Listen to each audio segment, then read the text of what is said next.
Sa Mandaluyong City, isang person with disability o PWD ang walang awang pinagsamantalahan.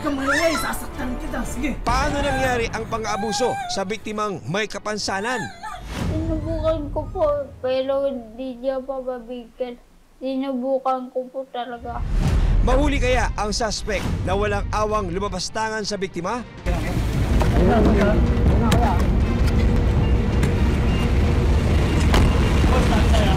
Samahan niyo ako, tuklasin ang katotohanan at hanapin ang katarungan sa likod ng kasong ito. Magandang hapon, ako po si John Consulta para sa Pinoy Crime Stories.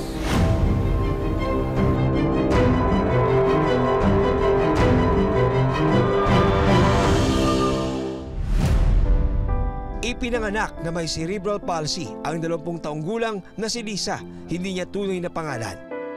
Dahil sa kondisyon, hirap siya sa pagsasalita at maging sa paglalakad. Masayahin at malambing. Ganito ilarawan ng inang si Sally, ang 20 anyos na anak na si Lisa, hindi niya tunay na pangalan. Wala po talagang mga masasabi sa anak ko. Napakabait, napakalambing pong bata.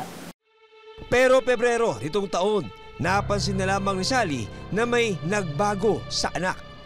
Parang tulala, ganyan po. Pero hindi ko naman po yun inaano, parang hindi ko yun napapansin.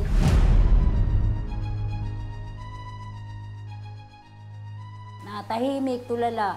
Para may gusto siya sabihin na hindi niya lang masabi.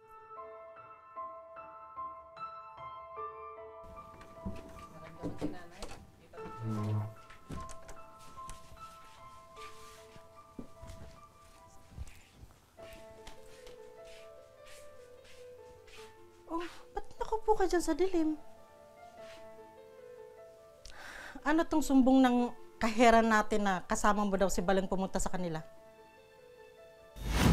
Kumuha lang po kami ng damit, Nay. Ayaw po malamin ni Mama.